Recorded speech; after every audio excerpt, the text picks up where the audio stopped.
Did you get back with the other way? Okay, the other way. Yeah.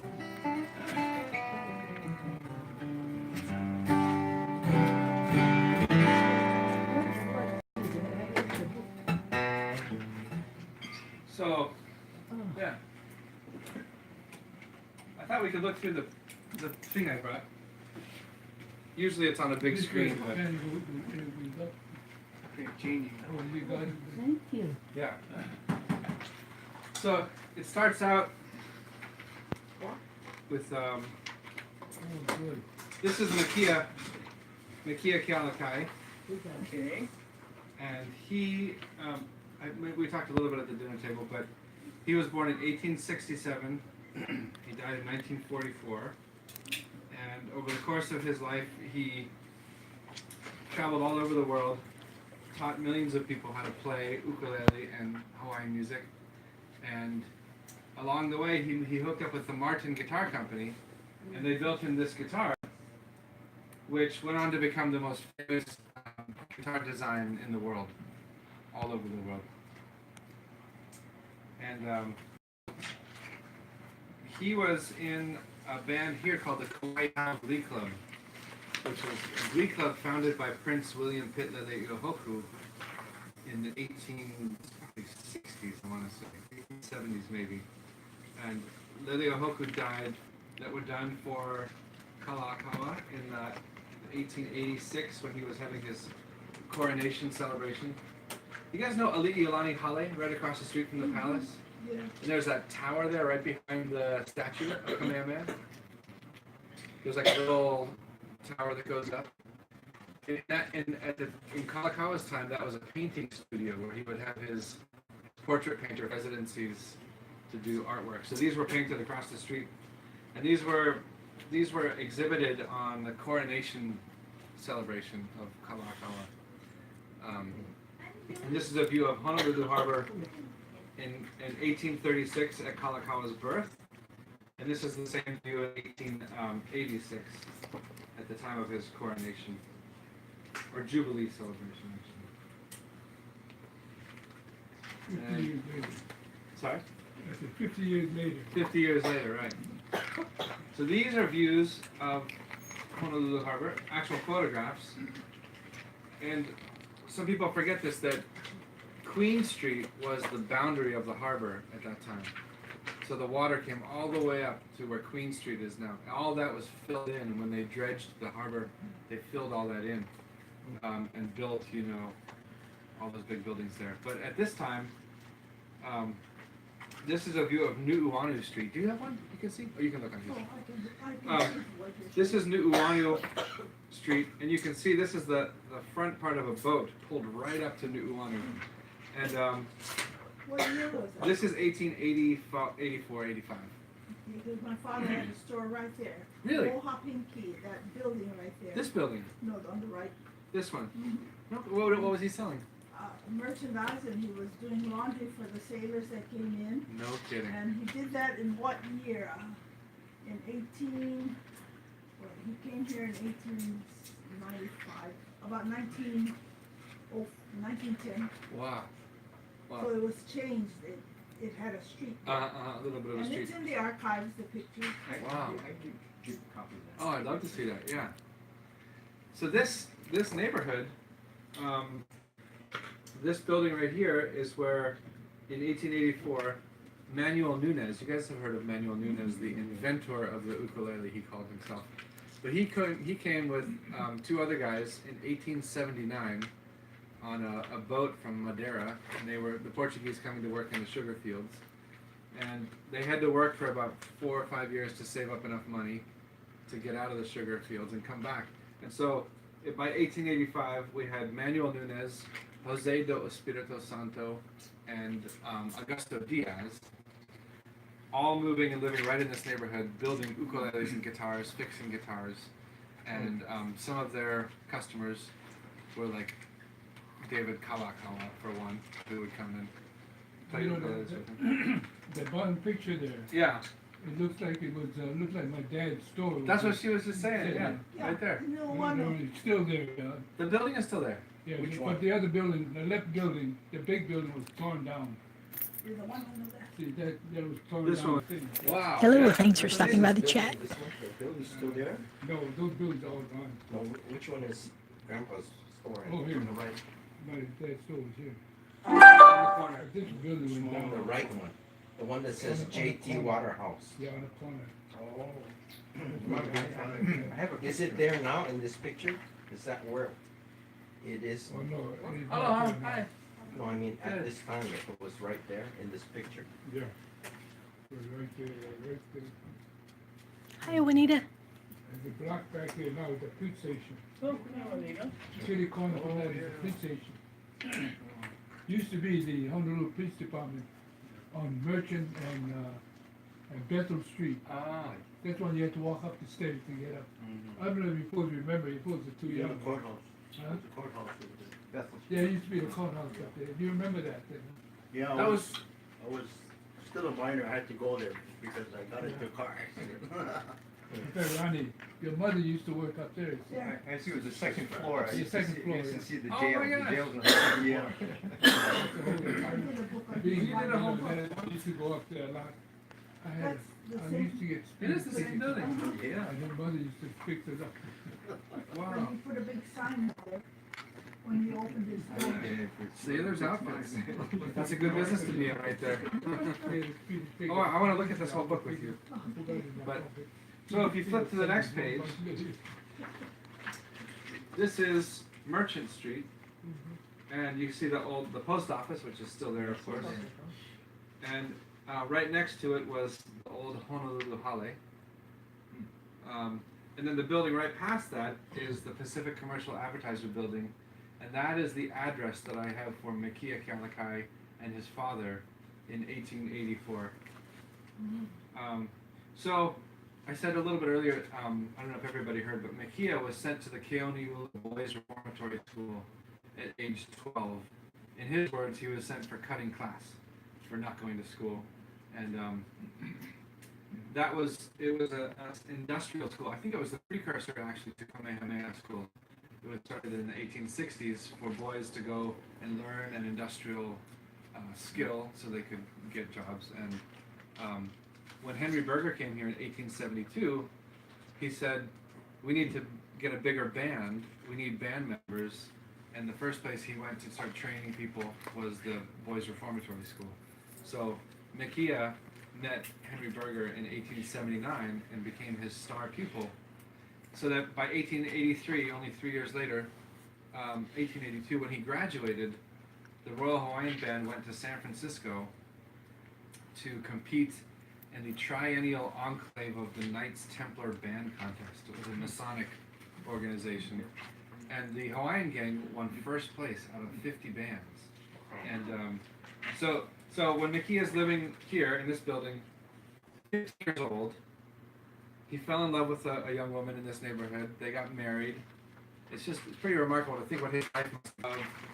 The Royal Hawaiian Band in the front, marching through the streets of Honolulu in celebration of Kalaka's coronation day. And right behind, in the white outfits, that is the boys of the Keoniula School. So this in front is Henry Berger playing the fife, and standing right behind him playing the trombone is Mr. Kealakai.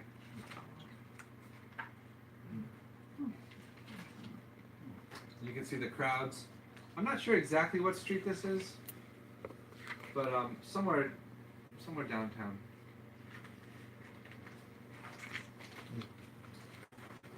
Some people would probably recognize some of these old, although a lot of these buildings burned down in the fires. Yeah. This is the time when Kamakapili Church was at Veritania and is it Richards Street? Oh, was it there? It was right over there. Yeah. And You then know, they rebuilt it. They rebuilt it. They moved it over. this street must be King Street. King It Street. looks pretty wide. Oh yeah. King Street is one block up from Merchant. At the same time. So this is first menu is 1883.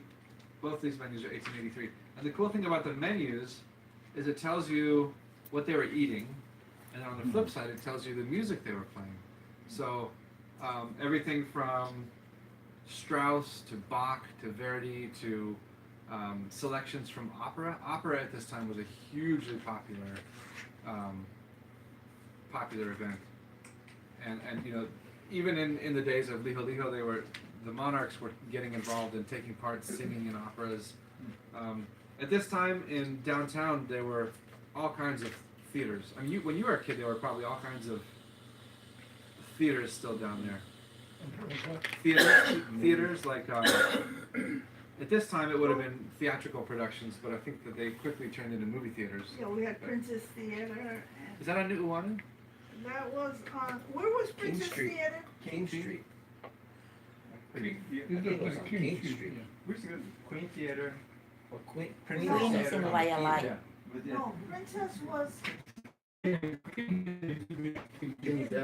Queen Theater, like you said, was in Kaime Key. right, but Princess Theater was downtown. It's But along, Princess Theater was on 4th Street. yeah, Princess was, Oh, no, 4th Street. not on Fort, it was on, Was yeah, the Bethel, Hawaii Theater or, in that? no, it was further down toward It where was the below, fire it station, was below. Bishop Street, around there. Bishop and another one, Yeah. yeah. But there were a lot of theaters down here. And at this time, in the 1860s, 70s, even in the 1850s, there were Reece, theaters, and everybody loved to go to the theater. Right across the street from the Iolani Palace was the Honolulu Opera House. Right where, you know, the post office is now, the new post office down there. That was where the Honolulu Opera House was. Reece. And they would have big productions in there. But one thing, I started going through and trying to find some examples of some of this music. So if you look on here, it says the Coronation March.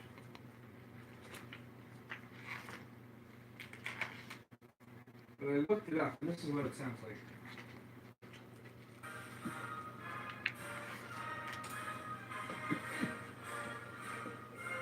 So really follow the European culture. Yeah.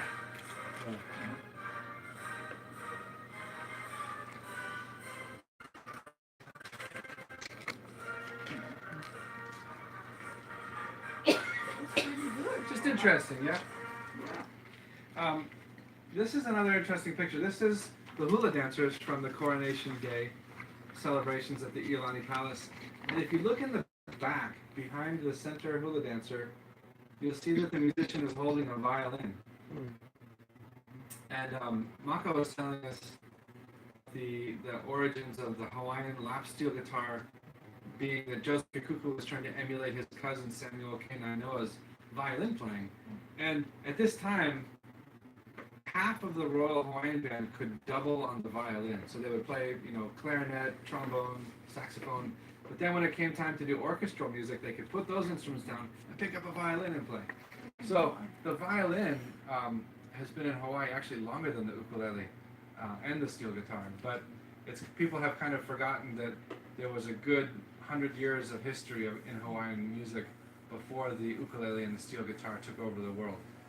But I thought this is an interesting photo. I don't know if they were dancing hula in accompaniment to the violin, but Thank you, I think Inga. it's Thanks for possible. stopping by. This is Henry Berger's journals. And in reading through his journals, you can go to the Hawaii State Archives and you can look through all of his journals. He wrote in pencil, and his handwriting is not that good. But I came across this entry where he says, Nis Dominus Music, Mit Mekia. And this is 1885, so Mekia Kealakai is 17 years old at this time. And Henry Berger and Lily Okalani were getting together to compose, arrange music together, and they started inviting Mekia Kealakai to come and start spending those afternoons with them. Which for a young songwriter like Mekia at that age is incredible. Hi, Mary. Yeah, Thanks what for a stopping privilege. by. I also came across this entrance, the new skating rink music. I was like, what is he talking about? But it turns out, if you flip to the next page, starting in the 1860s, on Hotel Street, there was a skating rink, a roller skating rink. Where, Roller skate. yeah, the Royal Hawaiian Band would go and play music for people to roller skate around. And where was that? This is Bussum's Skating Hall on Hotel Street. And Hotel Street, of course, is named Hotel Street for the Royal Hawaiian Hotel, which was kitty corner to the Iolani Palace. The back corner, you know where the Hawaii State Art Museum is now? Right next to the courthouses and everything. That was where the original Royal Hawaiian Hotel was. And on Alakea and Hotel Street was the Royal Hawaiian Theater, which was another early kind of vaudeville burlesque theater. Now, this is the documentary you're gonna be doing? That I want to. This is, yeah. So right now, this is just me telling stories. I mean, I think this should be a documentary. And especially as it gets into the later history, you'll really see why. Another interesting thing I came across here, the Royal Hawaiian Band was not only playing big concerts. Henry Berger, if you had a party, if you had a small gig or a function, and you wanted 4 musicians, he would send you 4 guys, and they would play for your special event. So at this entrance he says, minstrel music, songs now, and then he lists Makia, Keawe, Kau, and Kalua, and how much they got paid to go play this little gig. And How much did it get paid? $3, $2. That's kind of plenty in those days. That's pretty good money. That's the thing. Makia was making good money. When you think about the alternatives for what, you know, a young kid with no education could have been doing at the time. Keawe, no, this is before Nina's time. But you had a crowd that was in music before. Ah, well, it could have been. Her relative? Could be relative. Yeah, right? yeah. So, part of this, reading through his diaries, really gave me the impression how much these guys were playing. I mean, they were pretty much practicing or performing every single day for several hours. And that level of intense musicianship training at this time in America is very rare. You know, for these guys to be well versed in Western classical music, spending the morning playing that kind of Western classical music at the palace, and then the afternoon going and playing a roller skating rink, and then going to a party later in the day and playing for a hula halau. So you need to find the Hawaiian word for gig. Gig, yeah. Hi, Cronus. Thanks for stopping by. This photo, I believe this is Makia Kealakai at age 15, and this is an article that came out in a Hawaiian language newspaper at the time, talking about the tour of the Royal Hawaiian Band to San Francisco. And it's kind of hard to make out, but this bottom photograph here, this is the Royal Hawaiian Band marching through the streets of San Francisco. And look at the size of those crowds. They kind of blew everybody away. And part of it was because of this background they had in playing big brass band music, playing string band music, playing all these different occasions. When they went to San Francisco, they played their big brass band music, and then they set down their instruments and they all sang and played ukuleles, violins, guitars, mandolins, and the crowd had never heard anything like it. They completely And went that's crazy. 1883. 1883. It was Yeah. before the overthrow of the monarchy. This is 10 years before the overthrow. Yeah. This is the Portuguese guys that I made of downtown. So Makia's house on Merchant Street. At this point, he's living from Augusto Diaz, 3 blocks away from the Iolani Palace, and the Royal Hawaiian Theater on Alakea and Hotel Street. The Royal Hawaiian Hotel was another place these guys played all the time. They were always playing there. Where is the Iolani Palace on that? Right here. Okay. Yeah. Oh. So, 1893 rolls around. So for that whole decade, Makia is pretty much playing music nonstop, studying music. He becomes an incredibly talented flautist, playing the flute. And in 1893, the overthrow happens. The provisional government gets set up, and Henry Berger decides to go with the provisional government.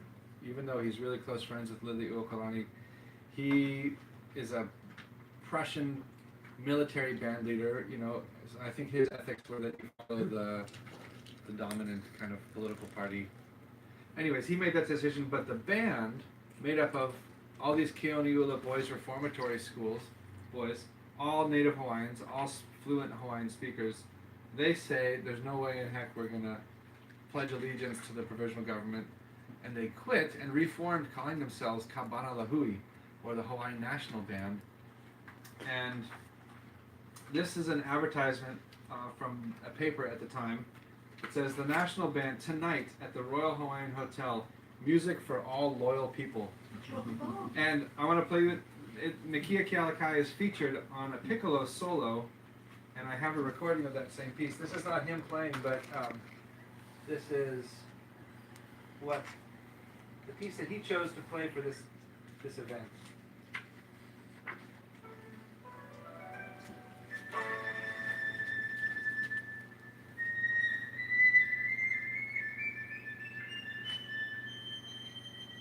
Is that the piccolo?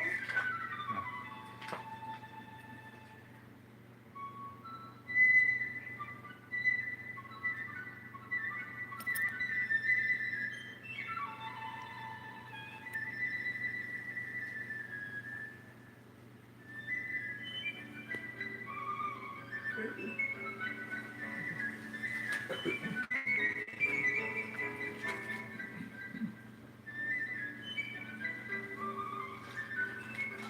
Very bird-like. Who wrote that music? This is written by a composer named Dam, D-A-M-M. A lot of these composers that you find in these programs have fallen out of popular. They're not as popular, but at this time, I think this was kind of the cutting-edge classical music of the day. And Henry Berger was very forward-thinking. And this Dom is European? Yeah. Never heard of him, too bad. Where did they get their classical training? Henry Berger. Yeah.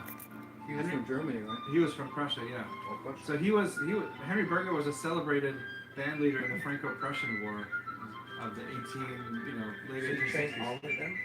All the different instruments? Yeah. Not related to John Berger and John. I don't think so. John Berger's a friend of mine though, but I don't think writer? they're related. Yeah, the writer. He just did that book on Hawaiian music and With George Kanahele, yeah. I remember, I think I read in George Connolly's book that when Henry Berger was training these Hawaiian boys to play Western music or European music, you couldn't get that 4/4 out of that 4 beat, because that's Hawaiian culture. Right? Everything is in 4, right? Yeah. You count by 4s. Yeah. 1, 2, 3, 4, 1 and 2. But now you gotta do waltzes, you gotta do Yeah. stuff in other. Schottisches and all kinds of stuff. Yeah. But he brought all the instruments from Europe. Hawaii, the Royal Hawaiian Band had been started in 1836. So there had been bands here being played, multiple different band leaders. But when Henry Berger showed up, he organized it, and he had so much energy and enthusiasm. And he really fell in love with Hawaiian language and people, and committed himself to staying here. And I think that's when he really put an effort on training young musicians through the Boys Reformatory School. And those were the bad boys, the naughty boys. Those were the naughty boys. Yeah. Yeah, those are the That ones was who make the- good That's musicians. the Yeah, rehab yeah. then, right? They make the best musicians. Like a football team, Yeah, you're either gonna play or you're gonna go dig rocks. Yeah. Yeah. Athletics. That's really true. At the Boys Reformatory School, they were kind of like kept in with fences and everything, and they would get, say, if you were like a saddle maker and you said, I want some young apprentices, you would go to the Boys Reformatory School and you'd write a letter, and then they would, grant you a couple apprentices. So you don't have to pay them, right? I think it was like a work trade kind of thing, and then if they did good, they could go on and become professional saddle makers. But the boys' school, they were growing taro, and they were working. So I think you're right. I think music was like, hey, if I can make a living playing music. They look like men already. They should do that now. Yeah, I was With just our gonna say that, you they know? should do that today. They're just sitting there watching internet or whatever they're doing. Put them in a towel patch. Yeah. Get get energy out, and they can also excel. They can excel at. But something they want to do, Yeah. and then they'll be productive. That's a good idea, Colin. Bring that up to the mayor, the governor. Yeah, when you have lunch with him. Yeah, next week. Yeah, I hope so. So as these string bands, so the Kabana Lahui, they go touring across the continental United States by railroad train, 1895. They end up really successful. They end up headlining above John Philip Sousa. And then they start running into some strange problems. Their instruments get stolen at one point. Their tour director ends up leaving. All kinds of weird stuff happen. But eventually they kind of filter back into Honolulu. This next photo is 1899. And this is a gang of 30 musicians and hula dancers on their way to the Omaha State Fair. And the story, have you heard of the song Le Avapuhi? From Bird of Paradise. That one, or is that the same? Different one. That's Ku'u Le Avapuhi. This song, Le Avapuhi, was written by Mekia Kalakani. And How does it go? I'm gonna play it for you. Well, let me tell you the story first. This is the story about that song is that they were on a train on their way on one of these tours, and there was an accident in front of them on the track, so the train got stopped. And there were all these wildflowers growing along the train tracks, and so when they went outside, you could see the women started making leis. And Mekia and David Nape were so inspired, they refused to come out to take the photograph because they were composing a song inside the train. And the song is...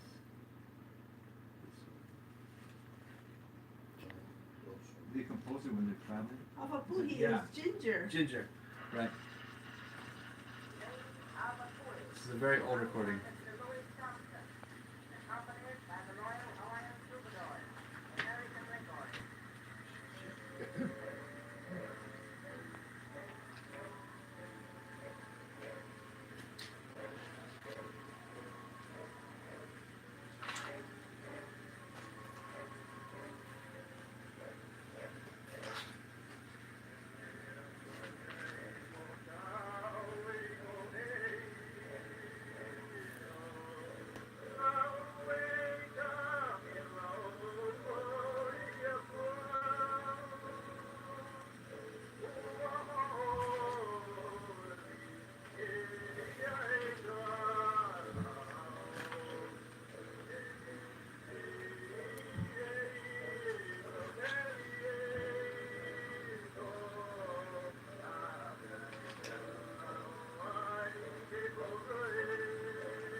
So this recording was made in 1904, and it was recorded by a record company called the American Record Company, and that was a man named Louis Thompson singing. And Louis Thompson was in this gang with Mekia at this time. But you've heard of Thomas Edison. Thomas Edison invented the phonograph recording technology, and he was a very aggressive businessman. So if you had a small company like this, he would try and sue you and run you out of business if you were infringing on his business. So Edison sued the American Record Company, and as a result, these recordings have been pretty much lost for many, many years. I found them in the Library of Congress in Washington, D.C., and I don't think anyone's really heard them. So part of my goal is to You don't have bring it them out. have them cleaned up a little bit digitally and then re-release this music. But you know that song. A lot of people don't know that song. I heard this song when I was a student at University of Hawaii taking Hawaiian language class. Ah, And my teacher, well, she was not faculty, but she was instructor of Hawaiian language at the Saro Nakoa. hmm. And we went to a house party, and we were there, and they were singing this song. Wow. And Wow. It's like they all knew the song, the tutus Wow. there. Where's Well, the, it was a very popular song at one point. where's the music? You have the music? I have the sheet music. I found it, yeah.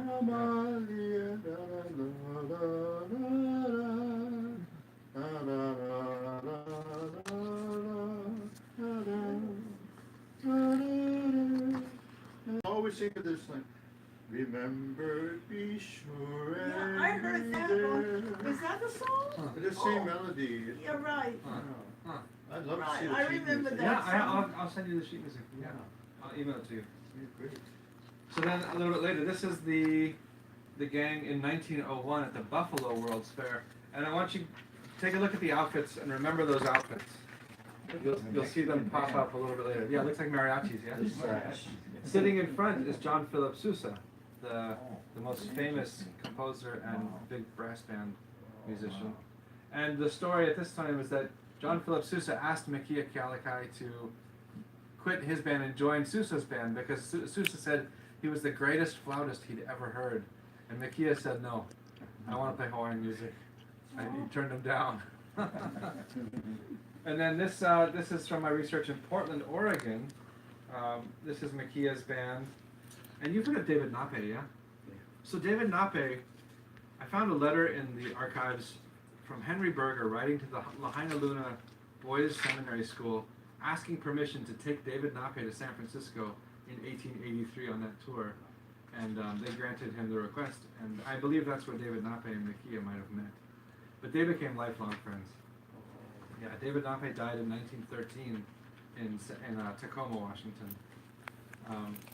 But this is 1911. This is the Kauai Hau Glee Club under the direction of Makia Kealakai in San Francisco, 1911.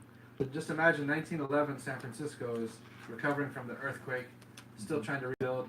They're getting ready for the big Panama Pacific International Exposition where they're building this whole second city down by the waterfront. And Makia is playing at restaurants and different places. In 1912, just after this photo was taken, Makia was in Juarez, Mexico, playing at a restaurant down there for a month's engagement. And 1912, 1911 in Mexico is right during the Mexican Revolution, yeah? So Pancho Villa and Makia may have crossed paths at this time. You know what gave them so much notoriety? They went to so many of these places so far away. They were just pioneers. I mean, Hawaiian music, and this is the broader stroke of I feel like the significance of this story is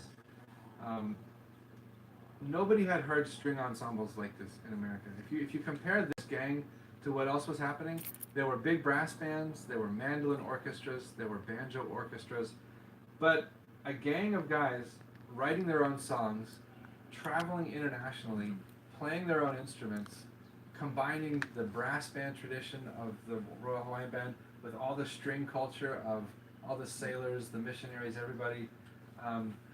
These guys were pretty much creating the mold for everything that happened in the next 2 centuries, not 2 centuries, but definitely the next century and a half of American popular music. I feel like this is the prototypical bluegrass, jazz, rock and roll, folk. This is the first archetype of that concept in American music. Yeah, so they were popular. This is a letter that I found from Makia Kealakai to Johnny Wilson from 1913. And in the letter he's saying, we're really homesick, we want to come home. We're on our way to Santa Cruz, California to play the opening of a great casino. Have you guys ever been to Santa Cruz? There's the beach boardwalk. That's where they were going. When that place first opened, it was a casino. Is that the boardwalk? That's the cool. boardwalk. Yeah. All this big fancy building? Yeah. That's not there now. It is. Actually, it is. That's a video game arcade now. Oh, it looks like Europe, or Mhm. Venice. Yeah, Santa Cruz was a popular vacation destination for people from San Francisco. They could take a steamboat down and get into a more country setting. Then, of course, so the other thing he says in this letter is we really want to come back to Hawaii, but we're waiting for the Panama Pacific International Exposition in 1915 in San Francisco. Over 200 Hawaiian musicians were hired to play this fair, and this is the fair that most people credit with America going crazy over Hawaiian music and the ukulele and the steel guitar. People like Thomas Edison were here. Henry Ford was here. Henry Ford fell in love with Hawaiian music, and he hired 4 Hawaiian musicians to be his personal backup band everywhere he went. You know the song on the beach at Waikiki, the Henry Ka'ilimai song? It's actually in English. I think. On the beach at Waikiki, there's a fairway. Yeah. Without guys and beautiful Right, girls. that one, yeah. Translate for me Yeah. on the beach at Waikiki. So that was written by Henry Ka'ilimai, who is sitting right here in this little photograph. But he became Henry Ford's Hawaiians was the band name, and they recorded for Thomas Edison and traveled with Henry Ford. But you can see the size of the crowds turning out to hear Hawaiian music. The population of California was 3 million people in 1915. 18 million people passed through these fairgrounds over the course of this year. And I want to say most of them heard Hawaiian music because it was the star attraction. So this new popularity of Hawaiian music just boosts these guys' touring careers that they're already doing. So Sounds like it's gone downhill from then. well, it's interesting though because people now are still touring these same places. Leadwood Ka'apana is still going. Yeah. Kawika Kahiapo. But not that big anymore. Not quite that big. Not like this, yeah. So this is a photograph in the mid 19th century. There began this program called the Chautauqua Circuit. It started in Chautauqua, New York, and the Chautauqua was designed as an adult education program for working class Americans, farmers, mechanics. This is before there were community college systems set up for people to go and improve their intellectual life. So this traveling tent show would go all the way across the country, and this is from the back of the audience towards the stage. And remember, there's no pickups, and so this little photograph, this is Makia Kealakai's band right around this time. This is a shot of the audience from the stage looking out. They got all the old timers in front because they probably don't have as good a hearing. And this is the band that was playing on that stage. Minus the piano, of course. But ukuleles, guitars, cellos, violins, Makia playing the flute. And then this is a brochure from Makia in 1915. And look at the way he's presenting himself. Major Kealakai's Royal Hawaiian Sextet, vocalists and instrumentalists of Honolulu, Hawaiian Islands. This is not hillbilly music. He's a composer presenting very proud, very formal music of his own creation. And they notice the same suits, the white linen suits with the sashes and the leis. The white shoes. A little bit more information on the Chautauqua. So, as a result of playing these concert halls and tent shows, the instruments need to be louder and louder and louder, right? The whole goal was to have the person sitting in the back of the theater to be able to hear you play. So, in 1915, Makia is at a concert hall in Elmira, New York, upstate New York, playing on a concert stage that a few months earlier Sergei Rachmaninoff had performed on. And he meets Christian Frederick Martin III of the Martin Guitar Company, and they strike up a conversation. And as a result of that conversation, the Martin Company designs these molds and builds Makia a guitar with a very unique bridge. See this bridge? This is the bridge. That is a very strange thing for the Martin Guitar Company to do. But so shortly after making this guitar for Makia, and Makia traveling around playing it, a very big instrument distributor called the Henry Ditson Company came through and fell in love with the guitar design, and they commissioned the Martin Company to license this guitar under their own name, which is how it was marketed for the next 15 years or so. This guitar had a few little structural changes over the years, and eventually it became known as the Dreadnought guitar, which now is the most popular acoustic guitar in the world, played by Elvis Presley, the Beatles, Hank Williams, Gabby Pahinui, Sonny Chillingsworth. Pretty much everybody plays this guitar. So after a few years touring 1918, Nakia gets an offer to go to play London, England, to play the Savoy Hotel. Hello. I know, it's okay. Come on in. Did you need to put this up on the screen or anything? Oh! Wow, that's okay. We're almost done. Oh, okay. Sorry But- about that. This is the passenger log of the boat leaving New York for London, England. And I found Makia Kalikai's signature, and right next to him is signed Joseph Kikuku. And they're on their way to play an engagement at the Savoy Hotel. This is right after the end of World War I. So all the servicemen are coming back. You know, there's a pretty festive mood, I think. This is kind of the birth of what people consider the jazz age. And Savoy Hotel in London, England was the fanciest, nicest hotel.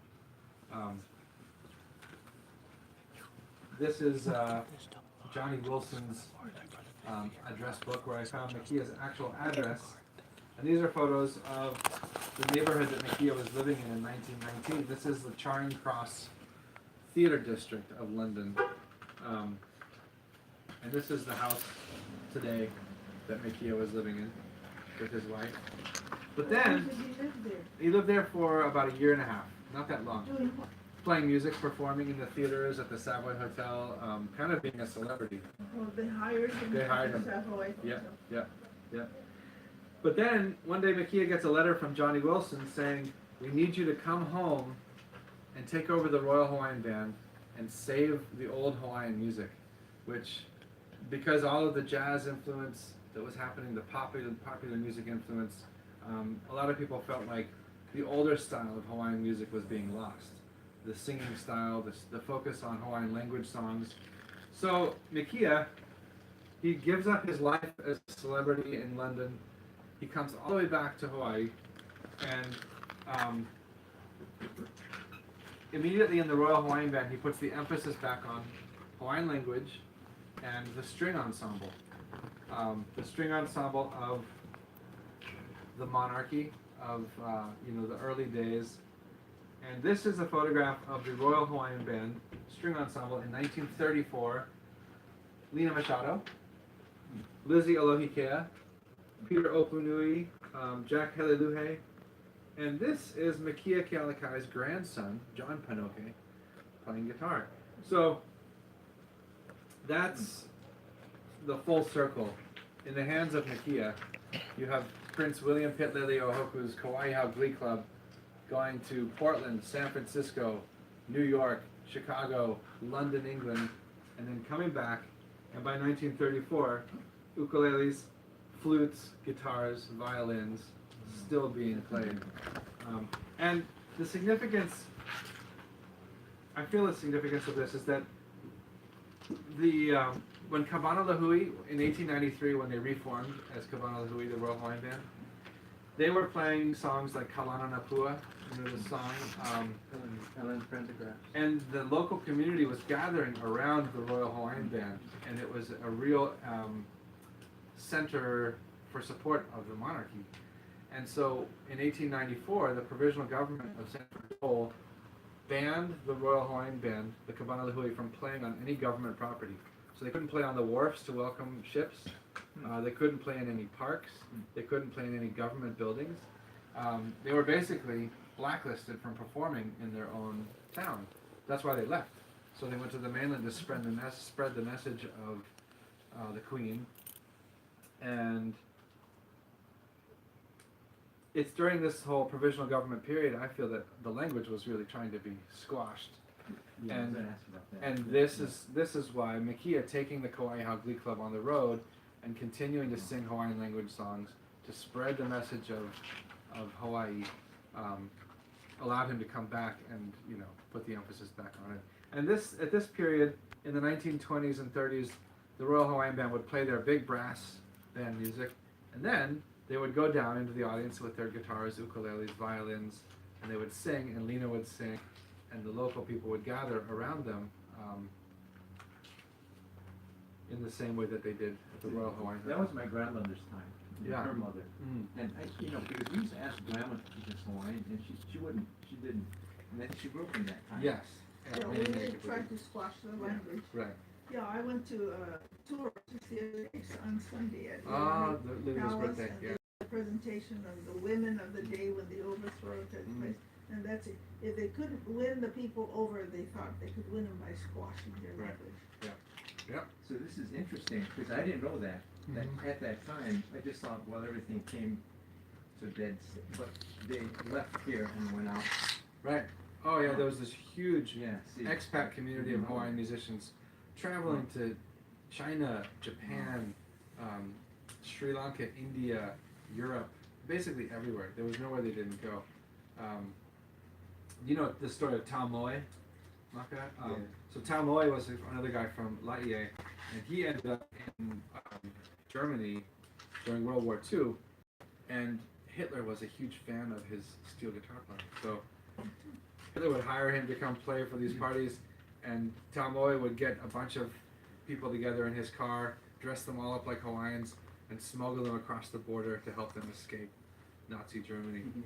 Yeah, and his wife, Rose, helped to smuggle a lot of like fur coats and jewelry that belonged to Jewish people, take them out of the country for them.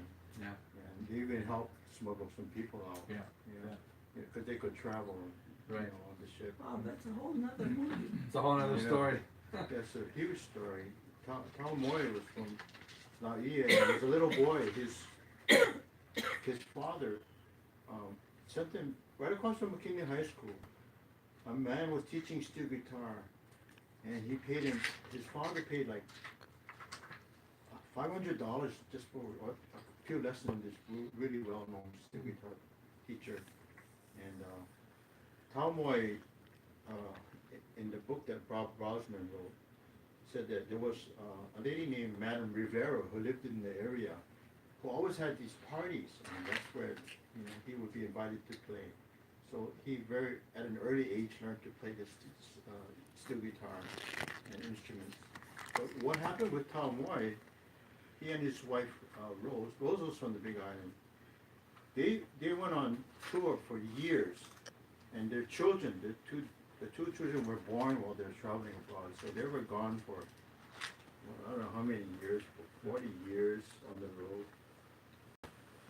traveling to Europe and the world, performing music, and they did all kinds, not just Hawaiian music, because Yeah. the son Lonnie learned to play all the instruments. He could play all the instruments orchestra, because wherever they played in any place. They could put on a show just with their family, the daughter, the son, and the mother and the father. Moy, Tao Moe. And they spoke How do you German, spell it? French, They spoke Hawaiian. Taumoi. Last name is Moe, M-O-E. He was Samoan, but he was born in Samoa, but he came to Hawaii at a young age with his brothers. And So his name is Tom. Tao. Tao. Tao. Tao Tao Moy. Moy. Oh, Very and he's nice. the one that played for Hitler. Yeah. Yeah, the family. Yeah. But where can you find his story? I guess on the internet. There's some on the internet. Well, there was a man named Bob Brosman who used to collect this. He collected many of their stories, and he got to know the family. So I think he put together some writings. He also got a hold of their music rights. He was selling them Oh, really? without rights, but that's a long story. But he used to perform. He would get the old resonator guitar and even the resonator ukuleles and perform So he became known as a performer of this old style music. Like what the Mois would play from the 1910, 1920. Do we have recordings? There is a recording. In fact, I have an album that I bought, which is maybe the only album that was put out of the Tom Moy family. There was a documentary film made about them. Yeah, Oh, really? it was a film. Very interesting story. Yeah. After 60 years of being on the road, they came back to Hawaii, back to Laie, and they never traveled after that. Similarly, when Makia came back, you know, he came back to lead the Royal Hawaiian Band in 1920. But the first thing he did was he went back to the Waiale'e Boys Reformatory School. So after the Keoneula Boys School moved from Kapalama to the North Shore, to, you know, Waiale'e, you know that big cement building that's kind of burnt out? Yeah, that's The the Crawford Convalescent Home. Yeah. That was the Ahupua'a of Waiale'e, and that was where Makia went back and taught all the same Rascal Kids music. And he had an orchestra there.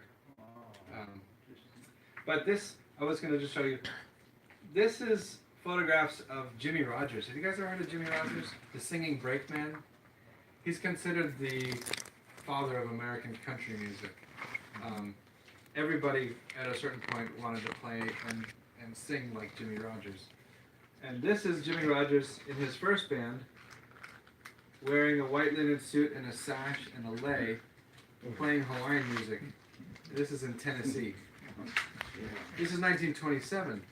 So that tells you the influence of this Hawaiian music on American styles. Here he is playing a Hawaiian lap steel guitar. Down below, this is a letter from Mother Maybelle Carter of the Carter family. They're huge. This is her writing to the Martin Guitar Company saying, I want a new Hawaiian style guitar, steel guitar, because I play it in my concerts and everybody loves when I play the Hawaiian style music. This is 1927 too. So the Carter family and Jimmy Rogers are probably the two most influential people. They inspired all of the Ernest Tubb, Hank Williams, Johnny Cash, Bill Monroe, you know, Willie Nelson, Merle Haggard. All of this tradition of American country music comes from Jimmy Rogers, and Jimmy Rogers got his start, as did Maybelle Carter, playing Hawaiian music. So these are photographs of Hawaiian steel guitar clubs in Ohio, Nebraska, the Midwest, the South, and you can see the amount of people who, in 1920, were trying to play Hawaiian music. On the steel guitar. Steel guitar, Hawaiian style, lap So style. when did the steel guitar first start? What year? Probably when the Spaniards brought the Spanish guitar to Hawaii, you know. And it was in Hawaii that they Yes. made Yeah. the steel guitar Joseph go? Kekuku is probably recognized as one of the earliest Oh, Yeah. that's to popularize interesting. that style of thing. So this is an interesting letter. This is a letter. The Bergstrom Music Company down on Fort Street Mall. In 1927, Makia Kealakai was working there in his retirement from the Royal Hawaiian Band, teaching steel guitar and ukulele. And the Martin Guitar Company wrote a letter to the Bergstrom Company saying, everybody keeps calling us asking about this Hawaiian style steel guitar, and apparently the Bishop Museum has an instructional pamphlet on this. We'd like to get some copies. Can you find out how much they cost and let us know? And the Bergstrom Company writes back and says, the pamphlets are $4 a copy, kind of expensive, but you might find it interesting to know we have with us a man by the name of Makia Kealakai, and he has a story about the origin of the steel guitar, and then he goes on to tell the story that Makia tells. And Makia says, I was a childhood friend with Joseph Kekuku, and when we were boys walking along the docks in Honolulu Harbor, we came across this German sailboat, or German, you know, sailing vessel, and all the German sailors were sitting out on the deck playing this instrument they had made out of a sardine can and a cable, and playing with a bolt. And he says that's where we got the idea to try the same technique on the guitar. And the Martin Company writes back. This is a wonderful thing about the Martin Company's archives. Any letter they get, they would carbon copy a response on the back of the letter. So when you're doing research, you can get a whole paper trail of the communication. And the Martin Company wrote back and said, well, $4 is too much to pay for the brochures. Thanks anyway. But please pass our regards to Mikia Kealakai. We had the very fond remembrance of meeting him in New York about 11 years ago. And we're happy to hear that he's doing well and with you there in Honolulu. There's another story. You guys ever heard of the Schulmeister family? Did you hear of the pianist? She was mentally disabled, but she was a virtuoso harp and piano player living in Kailua. But she is descended from Schulmeister. And Joseph Schulmeister was a 16-year-old Austrian boy who stowed away on a boat trying to get to America. And they discovered him and said, you're going to work. We're going to take you all the way to Hawaii. You're going to work on the boat, and then we'll sail you back to Austria and turn you into the authorities. And so he came all the way to Honolulu. He and his friend jumped ship in the middle of the night, swam to shore, and hiked up to Punchbowl Crater. And they waited till the morning when they saw their ship leaving. And he went on to become the sugar chemist at the Waianae Sugar Company and the band leader at the Waianae Sugar Company. But he is, have you ever heard of the zither? It kind of looks like a little mini harp, and it's played on the table like this. And it has frets on one hand, but instead of being played like a regular guitar, it's played like this. And Joseph Schulmeister became very popular amongst the Hawaiians at the time. He would take his zither and play for luau's. And the zither was also the favorite instrument of Lili Okalani, of Charles King, David Nape. Many, many people in Hawaii played the zither. And when you watch someone play the zither, it's very similar to the way people play the steel guitar. And there was a story, the guy who jumped ship with Joseph Schulmeister tells a story. I found an article in the 1920s where he says, one night this young Hawaiian boy who was going to command my schools came over, and he and my friend Joseph sat up all night on the zither and the guitar, trading licks and ideas. And I think that's a neat story because it tells you that Joseph Kikuku was not just an accidental genius. He was a synthesizer of this incredibly diverse community of stringed instrument culture. So I think that's interesting. But yeah, the steel guitar, what, like 1889, 90, somewhere is when Kikuku's credited with. That would be Kekuku's time when he was at commandment schools probably in the 1880s. Yeah. So he was still a boy, you know. This is, I'll play you, this is an early recording of, this is July Paka, who was a band member of Mikia's. The steel guitar was very popular at a certain time. If you look at this photo, you know, as the when I was a member of the Hawaiian Steel Guitar Association, and our president, she's from Vancouver, but from out of the United States. There was a family named the Stanley family, and they developed many guitar amplifiers, the OA Stanley. And there was they ran a company called the Oahu Publishing Company. Oh, yeah. So the daughter donated all these black and white photos that they had collected of some of the things, events like these, where all these people who were learning to play the lap steel. It was called the Hawaiian guitar. If you look at advertisements in magazines and so forth, it was termed the Hawaiian guitar. What you did is you could order lessons in the mail and a guitar, and after you paid for so many lessons, you get to keep the guitar.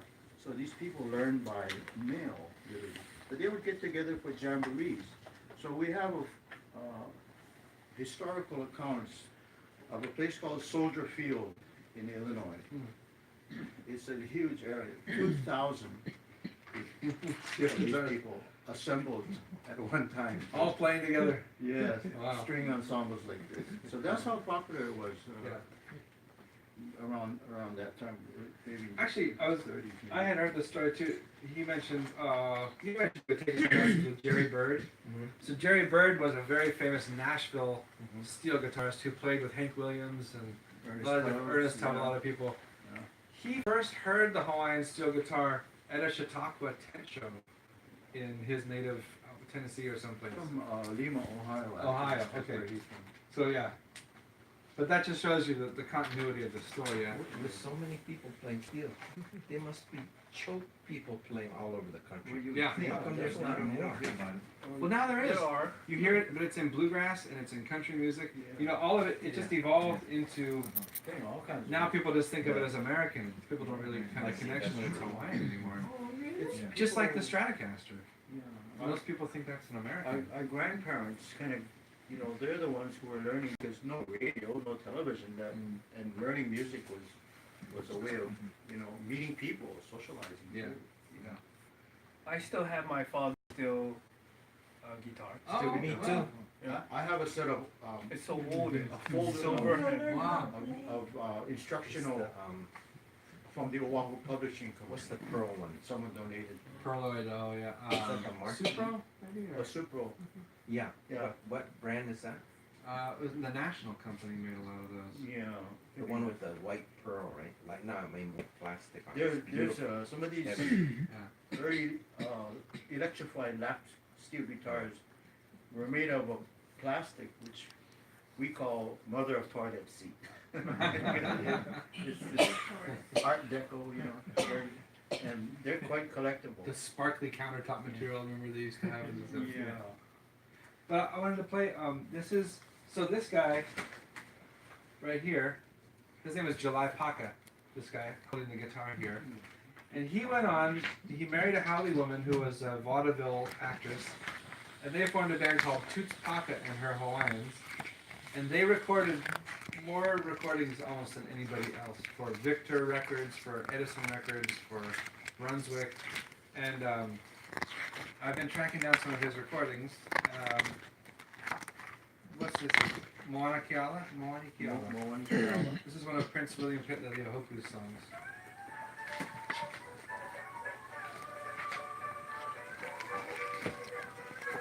So, one really significant thing is early on we had violins and flutes in the Hawaiian ensemble.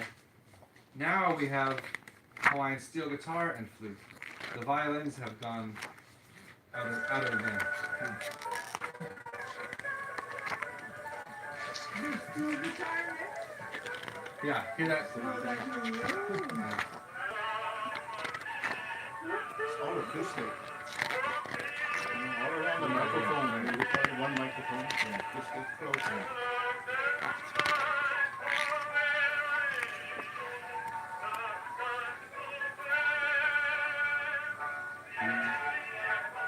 These are the lyrics to this song.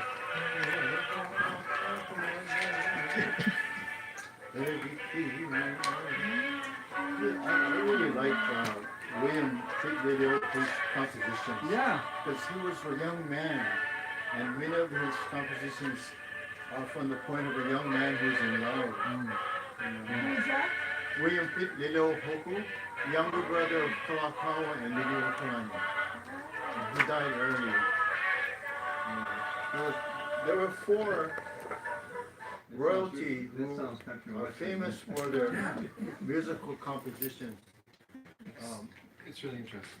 Liliuohoku, Liliuokalani, Kalakaua, and Queen Emma? Liki. Likelike. Yeah. They're called the Nalani Eha, which in Hawaiian, in English means the four chiefs. And their musical composition, of course, they were trained in the best schools. Yeah. And their musical They talent. were trained in music? Oh, yes, in the best. Kalani? They were trained in the best schools Where is at the the best? time. Where She wrote was over it? 200 songs. They She's a had composer the of missionaries from New England, you know, had that influence. Your neighbors, the Cooks. Yeah. Mary Cook and Sam Cook are descended from Juliet Montague Cook, they were the music teachers at the Chiefs Oh, Children's so School. they taught these Chiefs. Hawaiians? Yeah. The Hawaiian. They taught the Ali'i, Yeah. yeah, the royalty. Oh, okay. So, remember I said that Mikia had been in Juarez, Mexico in 1911? Listen to this. Listen to this song and see what this reminds me of.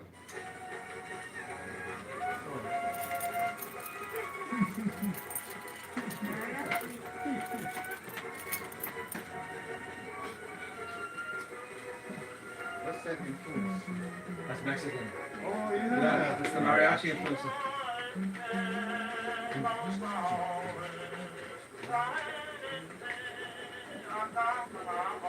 Play music in Juarez too. This is recorded in 1911.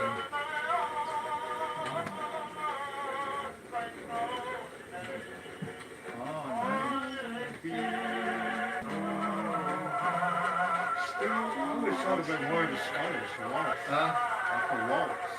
Yeah, this was written in 1902. But you can really hear the. I never thought of this. I always thought Hawaiian music was so universal. Everybody around the world loves it. Yeah. I never thought of With this hand because it was this way.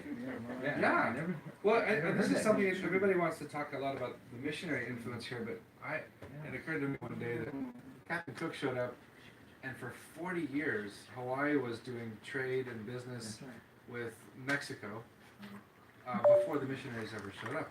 And the journals I've read of people who were coming through Honolulu and Hawaii in 1919, they're talking everywhere they go. They're talking about the people are singing everywhere they go.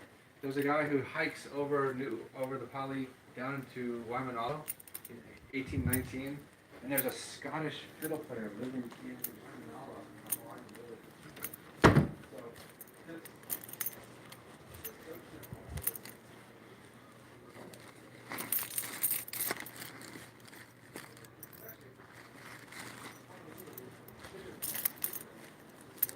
So,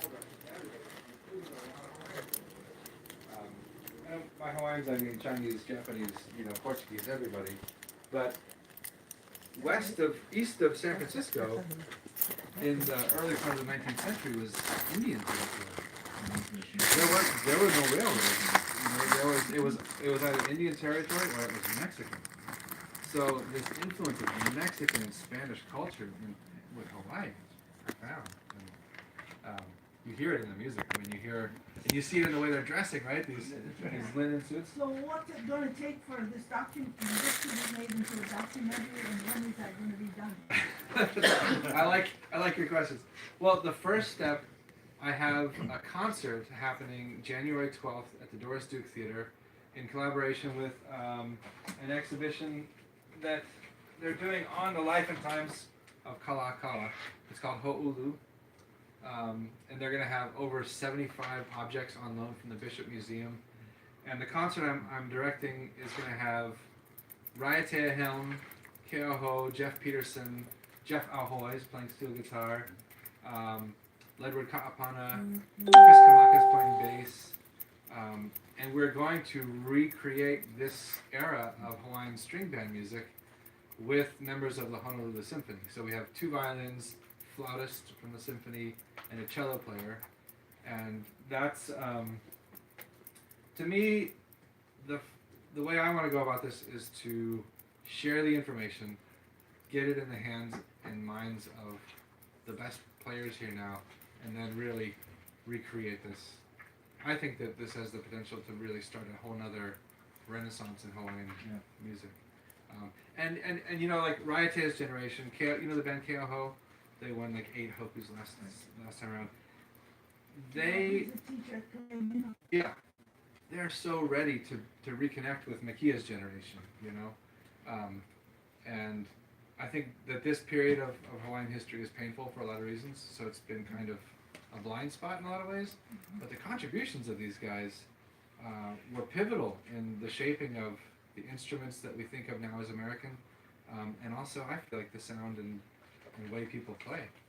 So there's a producer from the BBC who's flying out in December to see the process, see the musicians, and yeah, I'm doing a film shoot with Ledward Ka'apana September 17th at the post office on Merchant Street. My idea is to take this photo and start with this photo, and then find the exact same perspective, and then Oh, fade that'd be into the neat. actual live video. Yeah. But on this porch over here is going to be Ledward Kapana playing the Makia Kealakai model Martin guitar. The other really exciting thing about this whole process is I said I had met with Chris Martin. He's the 6th generation owner of the Martin Guitar Company. I showed him all the research. He went completely nuts. And the Martin Company is building me a reproduction of this guitar, and they want to reintroduce the guitar to the Martin guitar lineup with a percentage of all the profits going to the Makia Scholarship Fund with the Friends of the Royal Hawaiian Band organization. So, you know, the thing that I want to do now is document the whole process of. I've been meeting with Aaron Mahi every week, arranging, you know, starting to write out the string parts for this music, and I've hired 13 musicians, and I have a budget for 8 musicians for this concert. But I just think it's gonna come together. So we mentioned, you know, So where are you corporate getting sponsorship. most of your funding? What funding? I There's no mean, funding now. Where are you gonna get the other funding for the other 8? I wrote a grant proposal to the Hawaii Tourism Authority, and then now I'm just kind of kicking into the phase of trying to raise money because really going through all this work to recreate this music, it's too much work to just do one concert. I mean, I want to do 3 or 4 concerts. I've been talking to the people at the Iolani Palace about helping them with a fundraiser, presenting this music there. And also not only having concerts, but having the instruments on display so people can see the evolution of the steel guitar into the Stratocaster, so they can see the evolution of,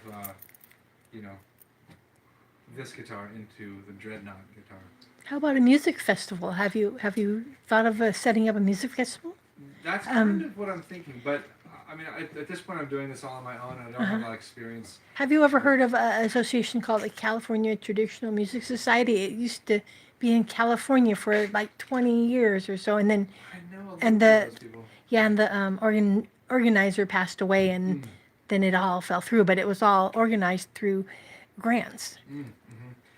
I have a nonprofit organization that's started by 2 of the ethnomusicology professors at UH, and they're helping me as a fiscal sponsor for grant writing. Oh, so how that I fun. can officially get grants, because you can't just Yeah, give them. you have to have some sort of organization to. Jane Molan. Rick Tremillos Rick. and Jay Junker, and Neil, not Neil, Schweitzer, Nick Schweitzer. Yeah. You know, the Japanese are so passionate about Hawaiian. Any connection there with Japan or there? Well, Hawaiian music is hugely popular in Japan. I mean, these guys were going to Japan early on too. So, I think there's an opportunity for everybody to celebrate this legacy because, and I've come across things. I was mentioning briefly to Mildred about there was a Chinese zither prodigy, this like 14-year-old kid in the 1890s who would play his zither band at the Honolulu Opera House across the street from the Iolani Palace, and he would do these things where he would throw the zither in the air and play the zither behind his back, nobody's ever heard his story, but I think that would be. Makia's story is really only one of many stories. So I feel like this should be the beginning of really building the infrastructure for many young people to come up and learn. And I never learned this history. yeah, nobody's. I don't think anybody has really. I mean, musicians It's the first. who talk to other musicians and who study it have some of the story. Bits and pieces. Yeah.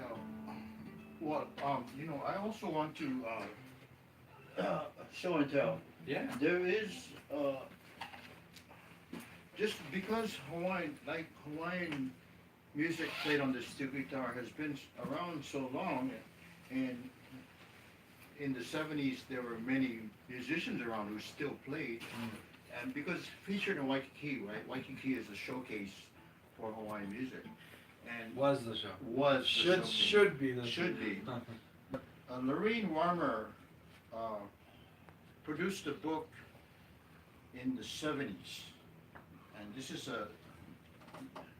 one of the only guitar, steel guitar books that were ever published that document. There is some very interesting information and photographs because she and Merle Cuckoo, she got a lot of information from Merle. Ah. It's more biographical. She lists most of the steel guitar players who were around in the 70s, their photos and a little bio. And we, you know, like we all know who they are, we all know who the famous musicians are, but whoever writes us, the last book about Hawaiian entertainers besides George Conhelis was Tony Todaro. Oh yeah. That was in the 60s. Nobody's ever really done one. Yeah. So what you're doing is also very important. Yeah, Yeah, yeah. it's putting it in book form too. Just, Yeah, actually, so I went down, you know the song Pahaike Aloha? It talks about the 3 how trees down by the shore. I was out at Eva Beach one day and I said, what the heck, I had a rough idea of where Makia's old house was. And I said, I'm going to go to the down and just look. And I went to the beach and of course the how trees are long gone, but there was this tall pine tree there. And so I picked off a branch. I was going to ask my friend what type of pine tree it was. And I was walking back through this neighborhood and this guy's looking at me over the fence like, who is this crazy Howley guy with like a branch of a tree walking through the little beach access? And so we struck up a conversation and I told him what I was, you know, who I was looking for. And I said, do you know anybody with the last name Panoke? Because I knew that Makia's daughter's married name was Panoke. And he said, oh, that's my auntie's. She lives right here. And I said, well, can you introduce me? That would be amazing. And so we went and we started talking. And the woman, his auntie, told me who her parents were. And I told her, I said, I'm pretty sure that you are Makia Kealakai's great-granddaughter. And she said, no. We knew that a Royal Hawaiian band leader lived here many years ago, but he was just Hanai. He wasn't related. And I said, well, I'm not going to argue with you, but here's my research. You can make up your own mind. And so it turns out, in fact, it is Makia Kealakai's great-granddaughter is still living on the family plot in Fort Weaver Road. And her daughter is a writer and has been trying to put together a screenplay of her own. And so now we're working together to try and work on a book with this. We should let you see when Ron's mother and father were married in 1945. They have it's a silent movie, Oh, wow. but they had some musicians playing. Oh my gosh, I wonder who that is. Just in case you might recognize Yeah, some of the faces, yeah. we should show you. That's part of my real goal is all these old black and white photos that we have. I mean, these amazing photos. Every single one of these guys has a name and a story. And every one that I've looked into so far has been truly remarkable, you know. And influential. So yeah, I would love to see. Because as I looked at them, I thought they're not young musicians. They were older to me. As I look at, and of course we dubbed over 40s music. We can't tell what they're playing Hawaiian, but it's a Hawaiian group. Yeah, Well, I love I it. wouldn't be able to tell you who those people are. Okay. Right, they're probably some of our. Sounds like we have a movie night planned. Okay, we're gonna hear your, Well, there's this interesting song. and then we wanna hear the steel guitar. Yeah. Is that okay? oh, certainly. I also bought a show and tell. This is a book that I bought in the 70s from Jim Dance, who Oh yeah. used to run the Island Guitar shop, which is very popular in the 80s. I don't know where he is. No, he used to be near Records Hawaii across the Alamana Center. Then they moved to Oahe Street, and then eventually ended up in the Ward Warehouse, which is now deconstructed. I don't know where they are. He's down by, you know where the Eagle Cafe is? Yeah. On Nimitz? They're in that building now. Oh, great. This is property of Jerry Bird. Oh, Maybe, yeah, it might have been. He might have gotten it from Jerry Bird, because he would collect and sell all kinds of instruments and so forth. But I bought Probably that. gave it to him. Anyway, I forgot where I got that from, because Jim had a copy at his shop, and we, back in the 70s, there were a lot of Rickenbacker Bakelite Oh, yeah. for sale in this. Yeah. And people were, you could get one, that's how I got mine, you know. Cheap. And they're great instruments, Yeah. although, Bakelite is what bowling balls are made out of. Yeah, right. So these steel guitars, which were made by the Rickenbacker company in the 30s and 40s, they used plastic Bakelite, and it got a nice warm tone. Only thing it's fragile, right? So they eventually got away from that. But they still have this unique tone. Jerry Bird played a Bakelite Rickenbacker, you know, and in the Steel Guitar Hall of Fame, it's a Rickenbacker. Yeah. So the ones made before the war had the strings going into the back of the body. So after the rock and roll sound after the war, they made the strings with a fan with a brace, so it's more loud and brassy like a rock and roll guitar. So, but Hawaiians like that sound from the old. Yeah. What I brought, this is the original Hawaiian guitars were Spanish guitars, wood, and you would take a little piece of metal and raise the nut here off the bridge and play with your finger or some. Eventually, people developed thumb picks. Things made out of metal. They invented them. And people started making guitars out of metal that had a resonator cone. This is a resonator cone. It's like the old hearing aids, right? It makes it louder. It'll make the sound louder. So the two Italian brothers realized that you could get the same amount of sound from one cone instead of three, because the old National Company used to market a resonator guitar that had 3 cones, aluminum cones, to make it louder. But now they realize, okay, we can make one that's a lot cheaper. So these two brothers were named Dupera, so their guitar name became Dobro. And Dobro is found very much in country western music today. But it's essentially, it's a Hawaiian lap steel guitar. So I brought one to show. This one used to belong to Fred Barnett. He had a group called the Wiki Wacky Woo Serenaders back in the 70s. You know that song, Wiki? Wiki Wacky Woo. There are quite a few songs of Wiki Wacky Woo. I think Bonnie Isaacs did it. Oh, Cute song. I'd love to learn it. Yeah.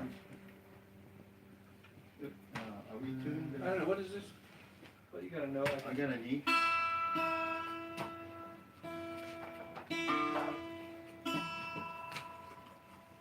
The G. Hi there, thanks for stopping by the chat. Hopefully we're getting to hear some music. Loud, huh? Yeah. I never heard a guitar like that. Beautiful Yeah. But song. this one is Isn't on it though? his copy. This is the back. Nice deep sound. Thank you. Hello. What does it cost for one like? Hopefully everyone in the chat will support each When the other. marking company reintroduces it, it'll probably be a pretty special, rare guitar for them. It's probably $4,000, $5,000, something like that. If I were to build this guitar for someone, I would probably charge $3,000 or something. To make it by hand, one at a time, very carefully. You can build a guitar? Yeah, that's what I do. Fix it. Well, we make ukulele. The beautiful thing about fretted instruments that are that string fretted is that they're so portable. You know, that makes such a difference when you travel. And now you, instead of having a whole orchestra, you can have just an ensemble. And then, interestingly, the banjo used to be the lead instrument in an orchestra, string instrument, because it was the loudest. But it still wasn't loud enough. The guitar would never be loud enough in an orchestra. So About the same time they invented the telephone, now they learned how to make the guitar louder. And the Hawaiian guitars were the first ones to be electronically amplified. So they're the granddaddy of all the rock and roll guitars. Yeah. There's a company back in the 30s, started by a man from Switzerland. His name was Adolf Rickenbacker, with a CH, Rickenbacker. And he was an engineer. He designed the steel guitar made of all aluminum with a pickup in it and 6 strings. To this day, it's still one of the best because it's made of solid aluminum. So when you strike the string, it sustained is forever. The whole thing resonates. Yeah. It's the Cadillac of steel guitars. But And it's acoustical. Charlie it's plays it's a solid body with an electronic pickup, which is a modern rock and roll guitar, solid wood or whatever. And it's got the pickup is a set of magnets that conducts the electricity from the strings. So the strings and the action of the magnetic, like the coil in your phone, produces the sound in an amplifier. You gonna play us that Hawaiian song? Well, there's a song that I want to sing, and I want to ask if it reminds you guys of another song, because this is a song that Bill Monroe wrote in 1942 or so. Years before I was born. And you can play Elvis Presley songs too? Anything on it. Love me tender, love me God. And,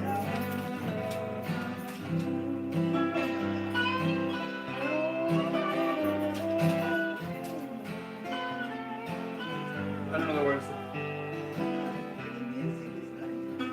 But this song, the Kentucky Waltz, it's so yeah. Okay. Yeah. Oh, it sounds good already. Kentucky Waltz. that is a terrific Straight sound. bourbon or something. Instrument. You have children. You have children. We were Yeah. once They in live that in the night in Kentucky, Every country too. beneath the beautiful harvest moon. And I was the boy that was lucky, but it all ended too soon.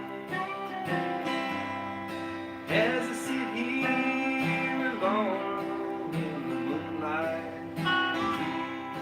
I see your smiling face, and I long once more for your embrace and the beautiful Kentucky road.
We were once in that night in Kentucky,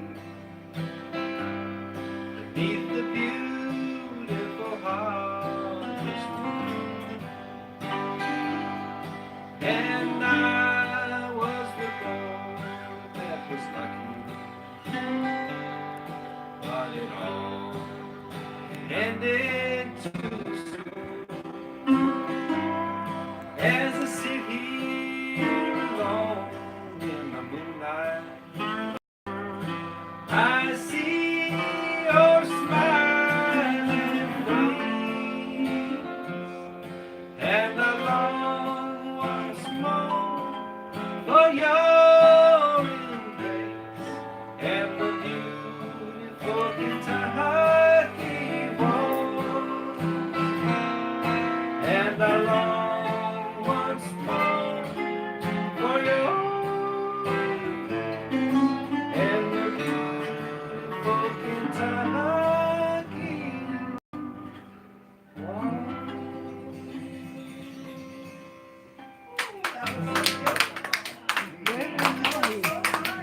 very similar to the song.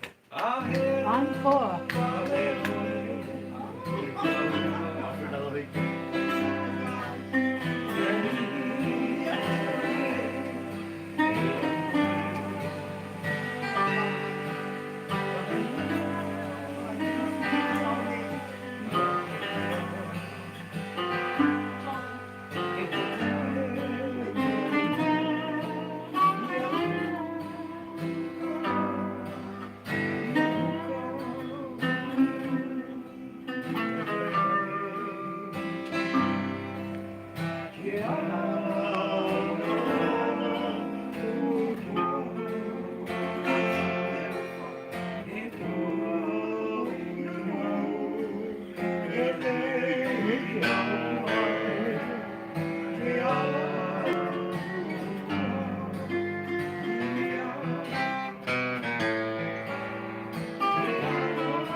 But that's, you know, to me, that's the story in music right there. Glenn, Hawaiian, your just like dad country. whispered Yeah. Yeah, that. that's why I And like that song, country music. that song, Alfred Elohike wrote that song, I think, in 1932. He published that song. That's And beautiful. so here's Bill Monroe, 10 years later.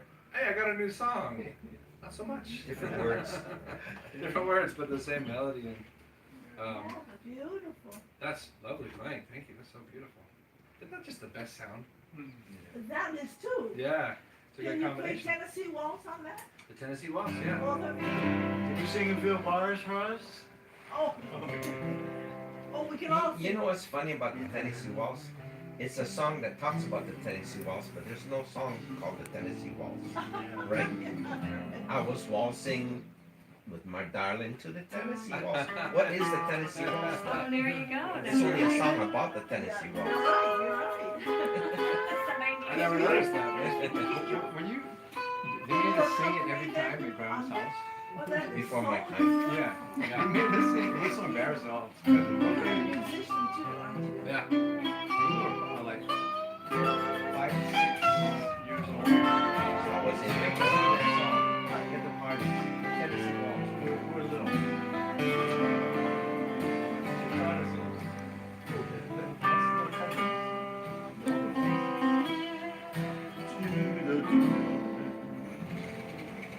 I was waltzing, my darling, to the Tennessee Waltz, when an old friend I happened to see.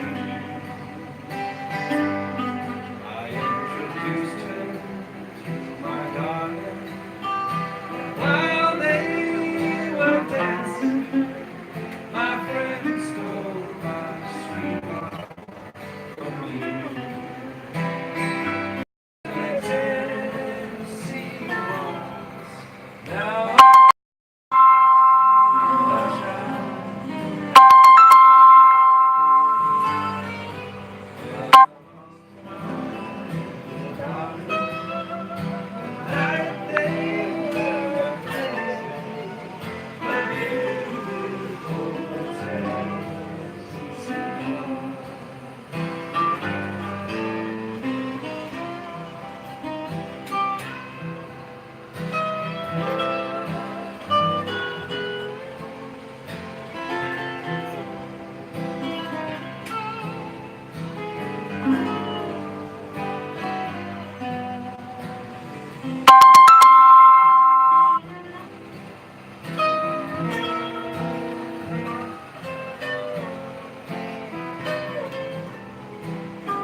Yeah. Sometimes it's harder to do a slow song. Yeah, we got a good job. I put that in that documentary. Yeah, yeah. Well, that's part of the thing is things like this. We should have films from, you know, 'cause all these stories that we're sharing. This is really. I learned from you. Oh yeah, absolutely. Thank you. This history needs to get out. But you know, to me, what's valuable about it is that your story. That's my grandfather's shop. Like that photo right there, and then you Just know. add it's all, you know. Oh man, yeah. You know, the added benefit I see, but right now, we have a lot of dissension in one community. Everyone's finding their own thing, they just have been going up certain things. Yeah. It's a culture that brings people together. Yeah. And look and see what these people did. You know, they went out, they created. Yeah. They used their energy in a positive way. Right. Influence. Right. They weren't focused on just themselves. You know, I've never heard that Kentucky waltz before. Is there another song that's like Hawaiian? And it's interesting, and at this early stage, they would play waltzes like this. And then if it was a 4/4 song, they'd play it like this.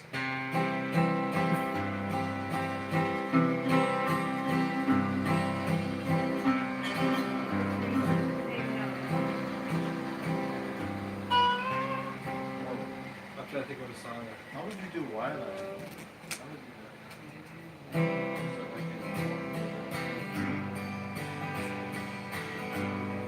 It's an I think the interesting part of that song is the ukulele part, because it's like a very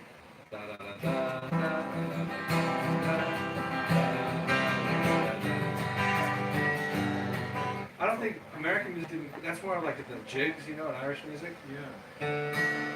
They have that. I think it's a 6/8 feel. Do you sing why I like? Yeah. What key do you do that in?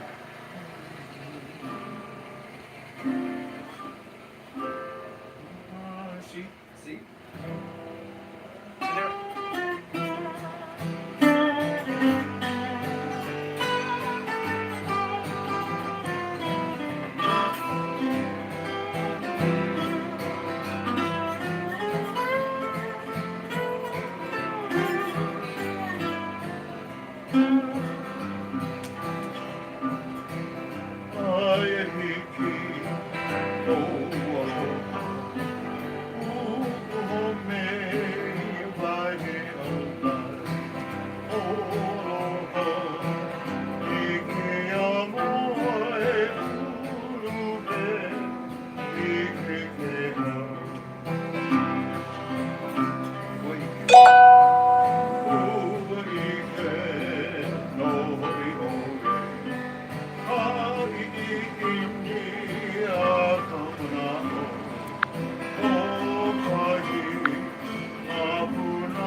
I don't know how to.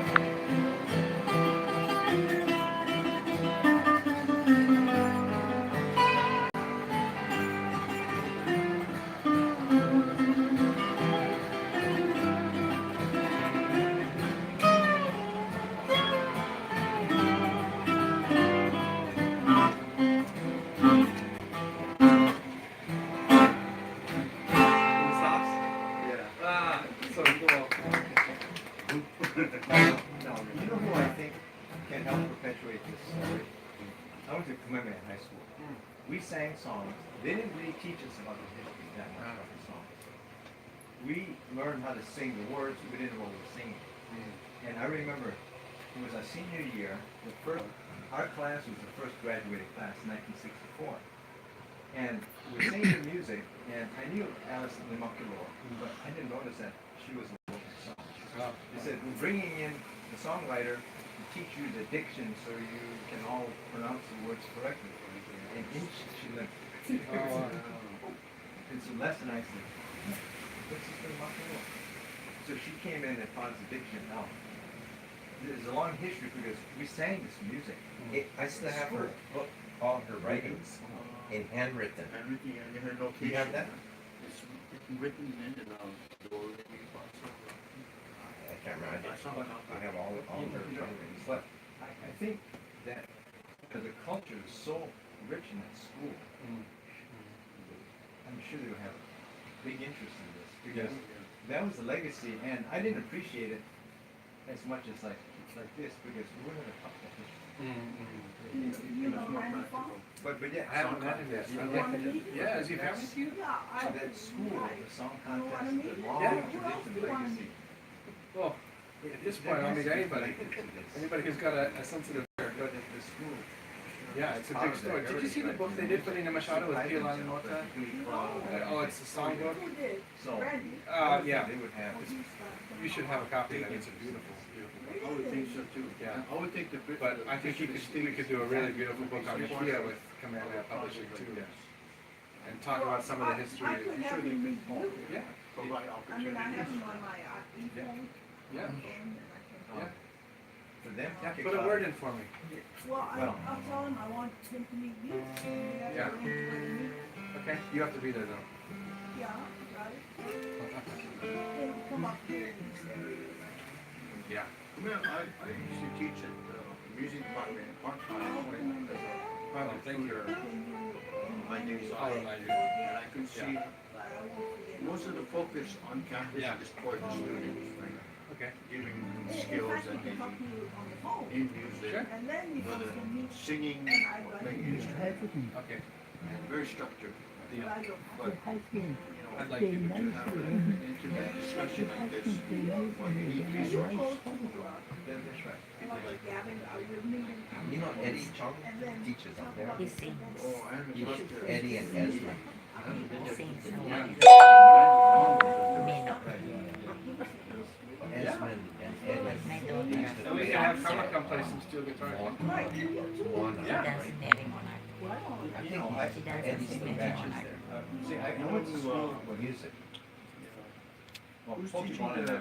were classmates. His brother Joe Hole was was teaching teaching. there. Polani Barney said. The boy Lonnie, I who knew him better than my own was classmate. Oh, director, sound leader, And, you know, he used to kill, he also sort of does professors, money. still Yeah. goes in his one, Some people but play, he's a but good they will student. have nice You know, he told me, Ron, But arranger. I didn't know Hawaiian, and I knew it was Frank Vaughn. Yeah. So he's teaching up there It was now. after he graduated, some friends asked, oh, come and sing with us. So they sang with him, and he had talent. Yeah. They joined our group, and he thought, well, maybe I better learn Hawaiian. So it wasn't until the 70s, Wow. you know, Wish I Hawaiian, can. that he developed. You got the sugar at the same He grew time. up with it. And then finally someone No. said, you need to use a Hawaiian now, not Frank. Yeah. Give me how? And so, Hi, Shy Fling. Thanks for stopping by. I grew up in a time when Waiting for more music, but a lot of talking. Team serenade. So, Sorry. the school was still part of the country. Inherited. Yeah. The business is out of the Yeah. And I don't know if they have this issue compiled this way, Not really. but if they saw this, Yeah. they would give their IP to it. I think so. I think so. I really wanted to be in the curriculums of the schools, you know, especially the immersion language schools. I don't know how they're teaching their Hawaiian music history, but this should be the story they teach. Because we didn't have that history. I doubt that they're teaching it. I mean, they could be, but I doubt it.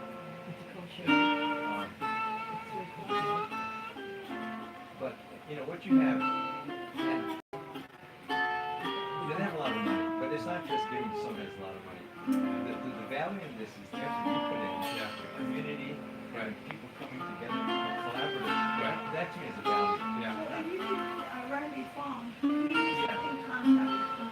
Yeah. You can sell him on the Saudi, whatever. Yeah. That'd be great. That'd be fantastic. Okay.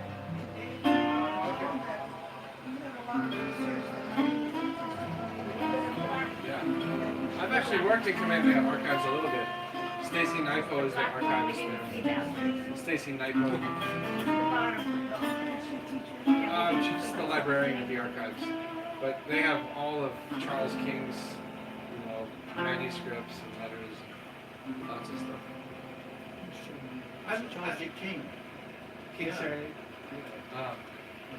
love the Ukulele Boogie that you mentioned for the Bird of Paradise. Oh, that's from 1989. That was a stage production. Bird of Paradise, which toured a lot of. Kakuku was on that first tour. Yeah, I didn't know that. Yeah. Actually, this is 1911. Oh, yeah, right. Yeah. But that production toured for 20-something years. Yeah, with all the writing. And the Hawaiians were the musical directors and the hula coaches and the Walter Kolomoku and all that gang. But But that's, you know, we enjoy the Hawaiian music. Can you play some songs that we'll just listen? you guys gotta sing. Meow, meow, boy, I like that one. Oh, that is so beautiful.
That's my dad being the band leader.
I love it. I heard Bill Lincoln sing. Wow. He was Bill Lincoln too. It's a great concert. And all these guys we talk about, they're all Mormons. Andy Alice was. Alice, Auntie Alice, Gianna Chiavi. Tinoa Keawe, and, Joseph K. Cooper. probably, Probably. he lived before my time. Alfred Apopka, Oh, yeah. Queen Lily Okalani. She was Mormon. Was she was She was baptized. baptized. Apparently she embraced other faiths too. Oh. But among them, she has a book of Mormon in how Okay. she was baptized. Andrea Cupola. Ah, Hopefully she makes it. This is a tuning I was telling you. Oh yeah. Because I've been in C6 in my ECHG. So those top three strings will stay the same. Tune this G down to an F The door sharp. is closed, lying down, right? It's lying down. Half It's step. not in the bathroom. And Oh, E, it's not. low E, I'll bring it up. It's Make not sure that. the lowest But E, yeah, I'll it's bring up lying to C lying sharp. down there on the outside. Yeah, like the rest of them. So that's the flat five and the flat nine there. Oh, no, it just came out. Flat nine Yeah, and flat it's five. coming out now. It's coming out now.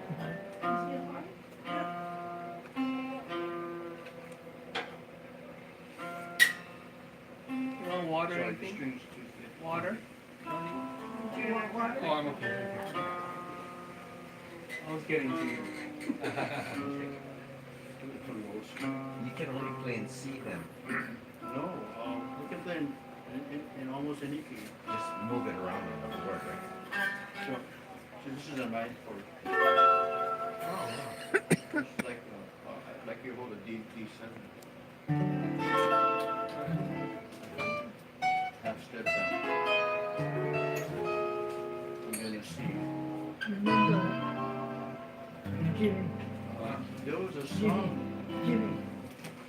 which this tuning can easily be called Yeah. Paradise Island. Split it up to the side. F like it. Yeah.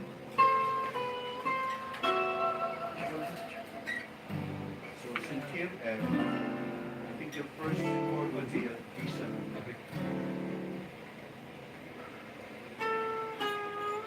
D7.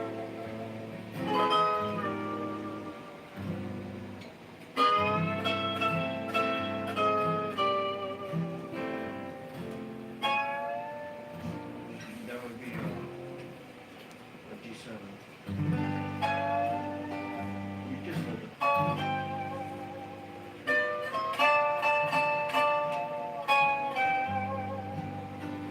C7.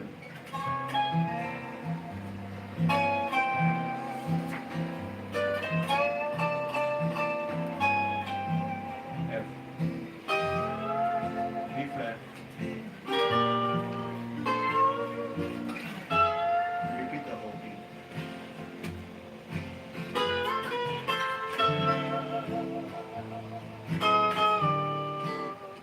What was it? What was it? D7. I'll play the melody. G7.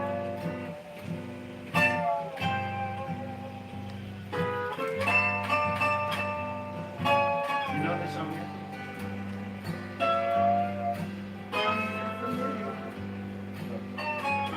G7.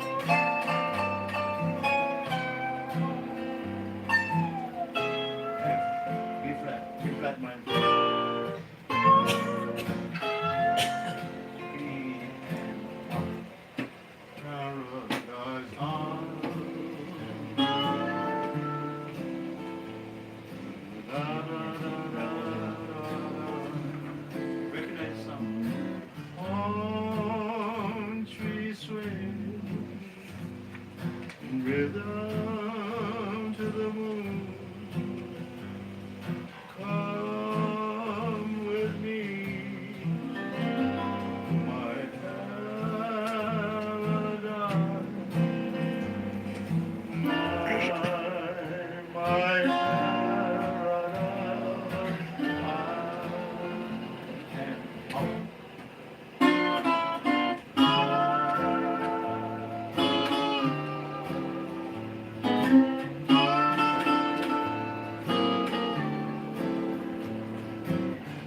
together, don't you? Yeah.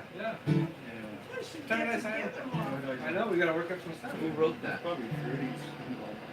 Holly.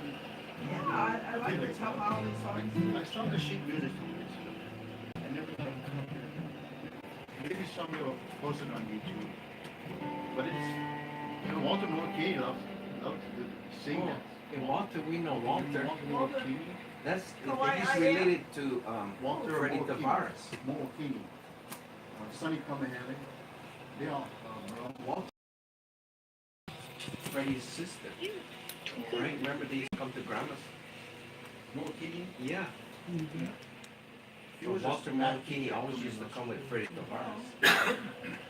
Great musician. What was the name of that song? Paradise Isle. Paradise.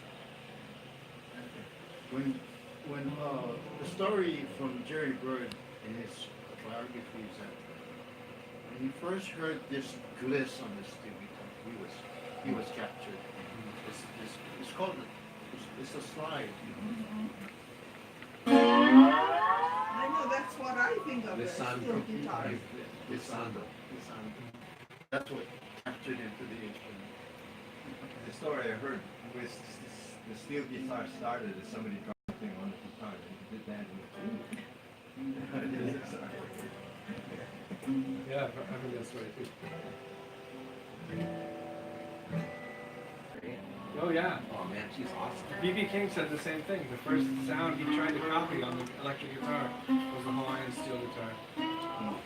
Well, the slide guitar is said to have, you know, evolved from the Hawaiian musicians who went to the mainland, and the blues musicians, you know, mostly from the back areas, saw that they got the whiskey bottle and they cut off the top and they used that as a slide. So that's why you had that style of thing, slide guitar, blues.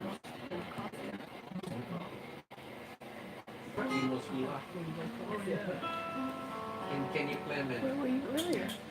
Let me. I can join you. I play him in. Oh, Chemo's School? Yeah. You know. Let me see. I can't remember what I glad you played. made it. See if we can figure it. That's the song. Let's that go play the Play piano. one. you can buy it. I'm gonna play the piano. Try anyway. Oh. One of the songs she wrote. There was a friend of hers who lived in up the district of Hilo called Palmana, which is nice, you know. And his name was Jim Henderson. Oh yeah. Hence the name Kimo. Kimo Henderson. Kimo Henderson.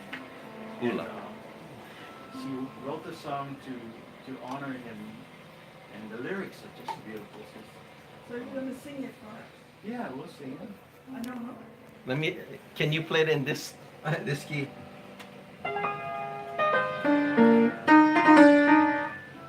Oh, sorry.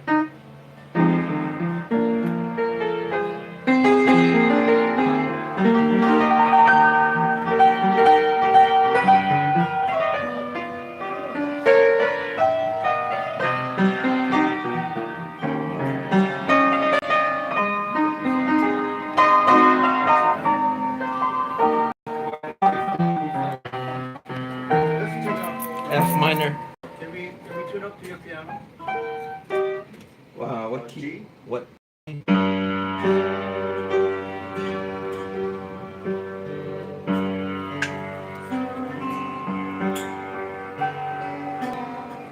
The piano a little bit flat. No, I haven't had it. piano's flat. Oh well. Well, I'll tune to that.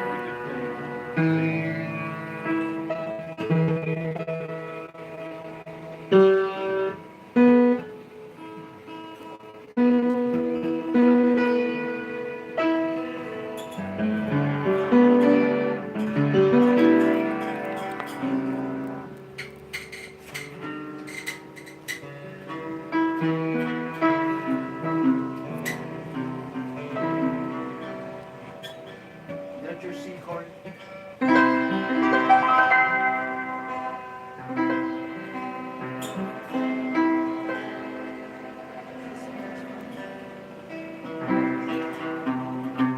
Okay, go ahead.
46th graduate class song out at Kilin School. That's a 46. Boys, yeah. 40. That was the theme, the song? Yeah, your song contest. Kilin, our 46th class, boys class song. That's Wow. 46. That's what we sang at the graduation. Oh, wow. You sang that song, your class. Yeah. Wow, I love that Same song. year he joined the army, and he went to Tokyo peacekeeping. Oh, wow. Oh, 1946, yeah. After This the post- World But War his brother, ended. Uncle Leonard went to, well, he was earlier, but he went Iwo Jima. Marines? Army? No, he was Cities. Navy. Oh, Navy. Cities. Oh, CV. They But- were just ready to go into Tokyo. But what happened was he and some others were put on the landing craft. They were supposed to hit the beach, and it was a mistake.